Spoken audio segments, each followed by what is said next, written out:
નમસ્કાર વિદ્યાર્થી મિત્રો, મારી યુટ્યુબ ચેનલ સંજય પટેલમાં આપ સૌનું હાર્દિક સ્વાગત છે.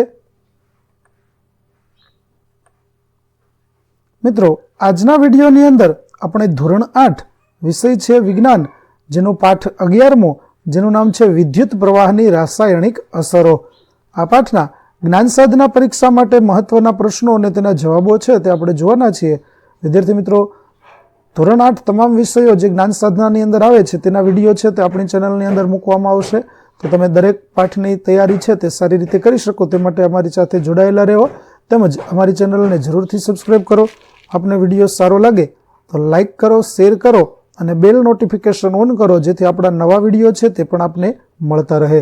તેમજ વિદ્યાર્થી મિત્રો, આપની તૈયારી કેટલી છે તે જાણવા માટે પ્લે સ્ટોરમાંથી અમારી એપ્લિકેશન વિશ્વગુરુ STD 1 થી 12 ગુજરાતી ડાઉનલોડ કરી તમારા મોબાઈલની અંદર ઇન્સ્ટોલ કરો. જે તમે શરૂ કરશો તો આ પ્રકારે તેમાં તમને જ્ઞાન સાધના જોવા મળશે, જેની અંદર તમે ધોરણ પસંદ કરીશો એટલે ધોરણ 8 પસંદ કરશો એટલે આ પ્રકારે તેના વિષયો બતાવશે. વિષય પસંદ કરશો એટલે તમને આ પ્રકારે તેના નામ બતાવશે પાઠના. હવે પાઠના નામની અંદર વિડીયો ઉપર તમે ક્લિક કરશો તો તમે વિડીયો જોઈ શકશો, અને MCQ ઉપર ક્લિક કરશો તો આપ આપની જ્ઞાન ચકાસણી માટે આપની કેટલી તૈયારી છે તેના માટે થઈ અને MCQ ક્વિઝ છે તેમાં આપવામાં આવી છે, જેમાં 15 અને 25 પ્રશ્નોના વિકલ્પોમાંથી કોઈ પણ એક વિકલ્પ પસંદ કરી અને આપ ગેમ છે તે રમી શકશો, જેની અંદર આપનો સારો સ્કોર હોય તો આપની તૈયારી છે તે સારી હોઈ શકે. તો આશા રાખું છું આપને અમારી એપ્લિકેશન તેમજ ક્વિઝ છે તે ગમશે. જરૂર ડાઉનલોડ કરજો મિત્રો. તો ચાલો મિત્રો, હવે આપણે શરૂ કરીએ પાઠ 11મો. પ્રશ્ન 1. જે પદાર્થોમાંથી વિદ્યુત પ્રવાહ પસાર થાય છે તેવા પદાર્થો વિદ્યુતના ખાલી જગ્યા છે. તો વિદ્યુત પ્રવાહ પસાર થાય તો તેને વિદ્યુતના સુવાહકો કહેવાય. માટે જવાબ થશે વિકલ્પ બી, સુવાહકો. ત્યાર પછી બીજો પ્રશ્ન. કોઈ પદાર્થ પોતાનામાંથી વિદ્યુત પ્રવાહ પસાર થવા દે છે કે નહીં તે જાણવા માટે ખાલી જગ્યા વપરાય છે. તો વિદ્યુત પ્રવાહ પસાર થાય છે કે નહીં તે જાણવા માટે આપણે ટેસ્ટરનો ઉપયોગ કરી શકીએ, માટે વિકલ્પ સી આપણો જવાબ થશે.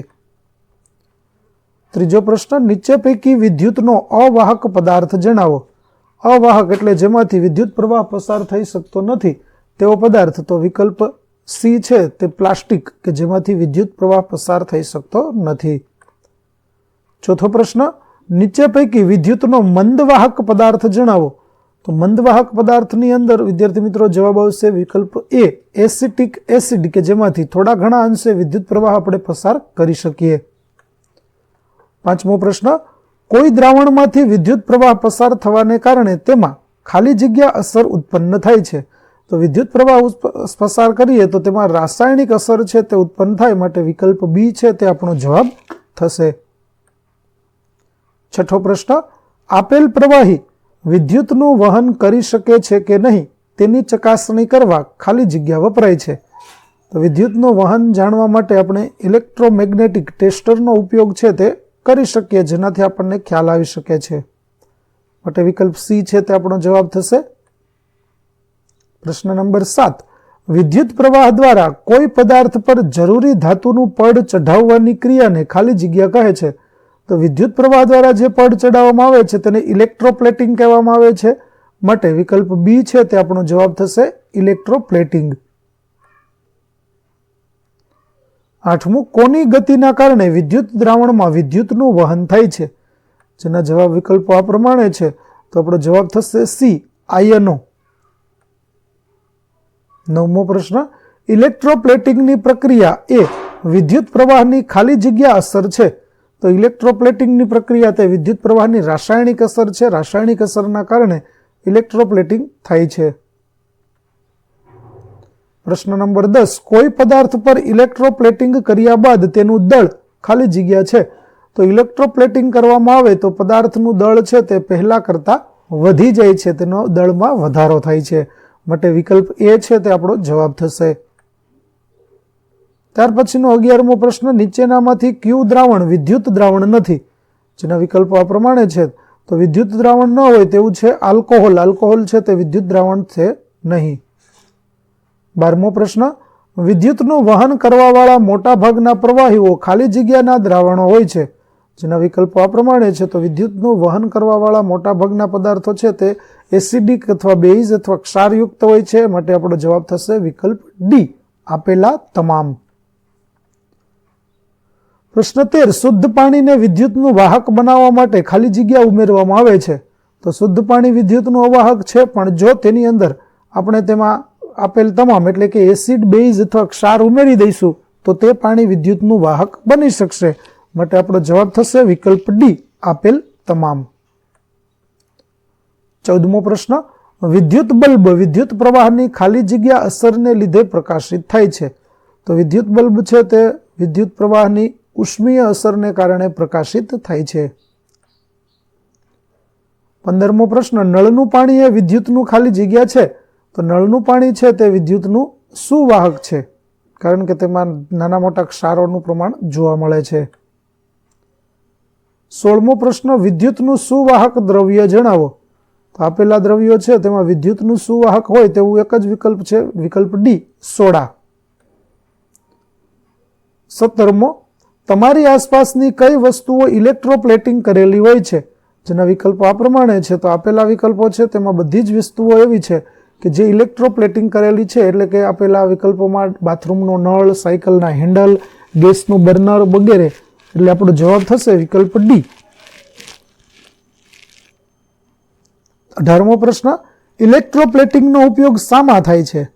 તો ઇલેક્ટ્રોપ્લેટિંગનો ઉપયોગ છે તે આપેલી તમામ વિગતો માટે થાય છે, એટલે કે વસ્તુને ચળકાટવાળી બનાવવા, કાટ લાગતો અટકાવવા માટે અને સસ્તી ધાતુઓથી બનાવેલા આભૂષણો ઉપર સોના ચાંદીનું આવરણ ચડાવી તેને ભપકાદાર બનાવવા માટે ઇલેક્ટ્રોપ્લેટિંગનો ઉપયોગ આપણે કરી શકીએ. ત્યાર પછીનો પ્રશ્ન 19, નળના પાણીમાં વિદ્યુત પ્રવાહ પસાર કરતા તેનું વિઘટન થાય છે, જેને ખાલી જગ્યા કહે છે. તો નળના પાણીમાં જે વિઘટન થાય છે તેને વિદ્યુત પૃથ્થકરણ કહેવામાં આવે, માટે વિકલ્પ બી આપણો જવાબ બનશે. ત્યાર પછી 20મો પ્રશ્ન, બાથરૂમના નળ અને સાયકલના હેન્ડલને ચળકાટવાળા બનાવવા માટે તેના પર ખાલી જગ્યાનું આવરણ ચઢાવવામાં આવે છે. તો તેના ઉપર વિદ્યાર્થી મિત્રો ક્રોમિયમ ધાતુ છે તેનું પડ ચડાવવામાં આવે છે, અને જે ઇલેક્ટ્રોપ્લેટિંગ કરી અને ચડાવાય છે. 21મો પ્રશ્ન, જે બંધ માર્ગ પર વિદ્યુત પ્રવાહનું વહન થાય છે તેને ખાલી જગ્યા કહે છે. તો બંધ માર્ગ પર વિદ્યુતનું વહન થાય તેને વિદ્યુત પરિપથ કહેવામાં આવે છે. 22મો પ્રશ્ન, પેટ્રોલ એ વિદ્યુતનું ખાલી જગ્યા છે. તો પેટ્રોલ એ વિદ્યુતનું અવાહક છે મિત્રો, માટે વિકલ્પ બી આપણો જવાબ થશે.